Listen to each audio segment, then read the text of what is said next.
Fatma, nakushukuru sana.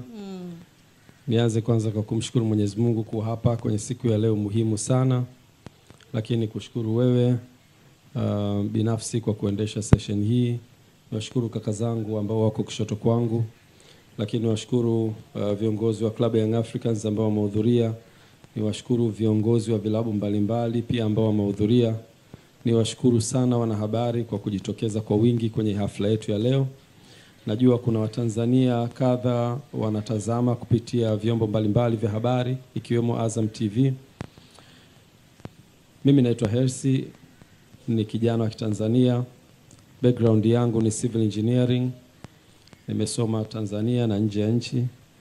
Lakini katika kazi kubwa ambayo leo inatukutanisha hapa ni sisi wa Tanzania kuona kwa namna gani tumeweza ku-elevate mpira wetu, ku-elevate level ya ligi yetu ya Tanzania, ku-elevate vilabu vyetu ambavyo vinashiriki kwenye mashindano ya ndani ya nchi pamoja na mashindano ya nje. Na specifically nitajikita kwenye Young Africans, na nitoe shukrani za dhati kabisa kwa wanachama wa Young Africans kuniamini. Lakini imani hii haikuja bahati mbaya. Ilianza kipindi cha nyuma ambacho tulikuwa tunataka kuisupport Young Africans kutoka kwenye ule wakati mgumu. Katika maisha kuna up and downs, na Club Young Africans ilipitia kuanzia mwaka 2016 tulivyompoteza mwenyekiti wetu baada ya kuachia nafasi ya mwenyekiti ambaye alikuwa wakati huo ni mdhamini na wakati huo ni mwenyekiti wa klabu yetu. Alikuwa ana support kwenye level ya administration kwa maana akiwa kama mwenyekiti, na alikuwa pia ana support kwenye eneo la finance kwa maana uchumi wa kifedha. Downfall yetu ilitokea baada ya yeye kuondoka, na Mungu amtangulize mbele za haki mwenyekiti wetu, kakaangu mwenyekiti. Baada ya kumpoteza mwenyekiti wetu Yusuf Manji ambaye ametangulia mbele za haki, tumuombe Mungu ampe pumziko la milele. Mwenyezi Mungu amwapushie na adhabu za kaburi. Amen. Na afanye kaburi lake kuwa ni sehemu katika bustani za peponi. Baada ya kusema hayo, Young Africans tulipitia wakati mgumu, na mimi nikiwa tu mshabiki na mwanachama. Lakini nakumbuka 2020 Mr. Ghalib aliniambia tumealikwa kwenye harambee kubwa ya ukusanyaji wa fedha kwa ajili ya kuikwamua klabu yetu kutoka kwenye wakati mgumu. Akashiriki kwenye mkutano ule. Kwa bahati mbaya nilikuwa nimesafiri, na alitoa ahadi ya kuchangia kiasi cha shilingi milioni 300, na mwaliko huu ulitoka kwa mwenyekiti wa kamati ile ambaye alikuwa ni Anton Mavunde. Na hiyo ndio historia ilipoanza hapo ya sisi na mimi binafsi kama kampuni ya GSM na mimi binafsi kuingia kwenye Young Africans. Baada ya kupita kwenye hatua, ilitolewa pia nafasi ya klabu ya Young Africans kumtafuta mzabuni wa jezi, ambayo kampuni yetu iliweza kubid na ikapata nafasi ya kutengeneza jezi. Na mimi nikiwa kama mkurugenzi wa uwekezaji ilikuwa ni fursa kwangu kuhakikisha tunapata ile biashara. Lakini baadaye tukaja kugundua biashara hiyo haiwezi kwenda kama timu haifanyi vizuri.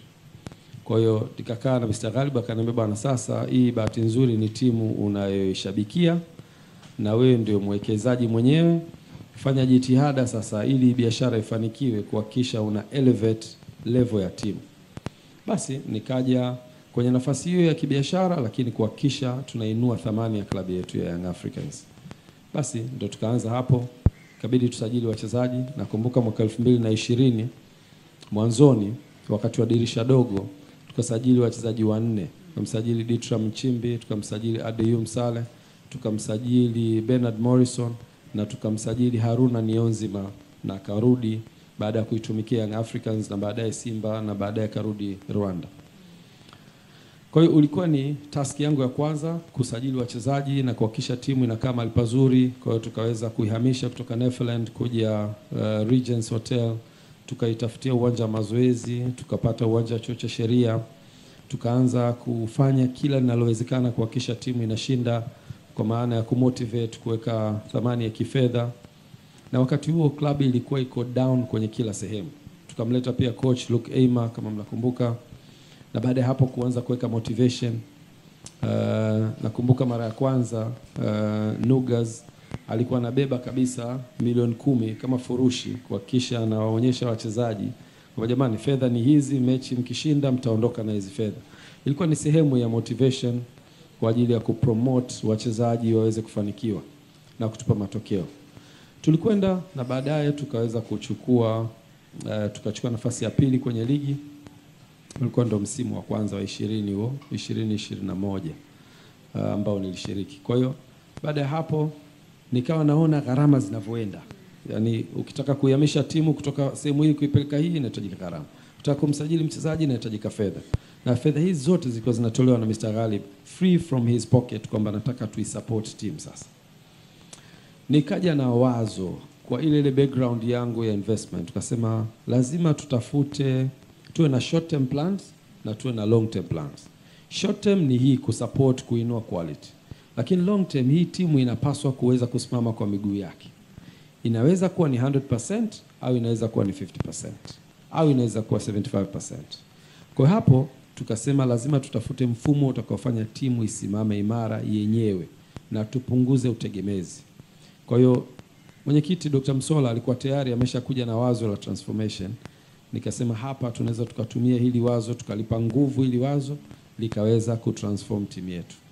Basi nikamconsult, tukakaa tukakubaliana tutengeneze ile kamati kwa ukubwa wake, tuipe nguvu, na baadaye nikawa sehemu hiyo kamati. Na baada ya kuwa kwenye kamati tukaona pale kwenye kamati kuna watu wenye taaluma nyingi. Kuna wanasheria, mwenyekiti wetu Mzee Mgongolwa, kuna kina Arafat walikuwa wanatoka kwenye finance, kuna Ivan Tarim walikuwa wanatoka finance, mimi natoka kwenye engineering, lakini wote tunakosa elimu ya transformation. Ndio hapo sasa tukasema lazima tutafute consultant, mtu atakayetusaidia kujifunza dunia ya sasa inaendeshwaje, mpira wa sasa unaendeshwa vipi. Kwa hiyo tukaweza kufanikiwa kupata La Liga, wakatushauri, tukajifunza kutoka kwao na sisi tukajifunza, wao wakajifunza pia culture yetu ikoje. Tukakama na mfumo wa mabadiliko, na mfumo ule ulipelekwa kwenye mabadiliko ya katiba. Club Young Africans ikatengeneza rasimu ya katiba mpya, zikaenda kwa wanachama wakajifunza, wakatoa mawazo yao, tuka-incorporate, na baadaye tukaenda kwenye mkutano mkuu uliofanyika mwezi wa sita mwaka 2021, na mkutano ule uliridhia mabadiliko ya mfumo wa mabadiliko ya klabu yetu, na ulihudhuriwa na wanachama 1770 na wanachama wote waliridhia mabadiliko hayo. Na baada ya kuridhia tukalazimika kwenda kwenye mabadiliko ya mfumo, na sehemu ya mabadiliko ilikuwa ni kubadilisha ownership ya club kutoka 100% kwenda 49 kwa wawekezaji, 51 kwa wenye club. Lakini la pili ilikuwa structure ya leadership, ambayo ilikuwa nataka mwenyekiti abadilike kuwa rais na baadaye kuwa kuna mwenyekiti wa bodi. Na eneo la tatu ilikuwa fan engagement, ambayo yote hayo tulianza kuyafanyia kazi, na mnamo mwaka 2022 tukafanya uchaguzi wa kwanza ambao ulikuwa ni matakwa ya kikatiba. Baada ya katiba yetu kusajiliwa tarehe 14 mwezi wa 12 mwaka 2021, tumefanikiwa kusajili katiba, tukalazimika kuimplement katiba, na hapo tarehe sikumbuki ilikuwa mwaka 2022 Julai 9 tukafanya uchaguzi, ambao uchaguzi huo ukanifanya niwe rais wa Club Young Africans kwa kipindi cha miaka 4 ambayo naihudumia kwa sasa.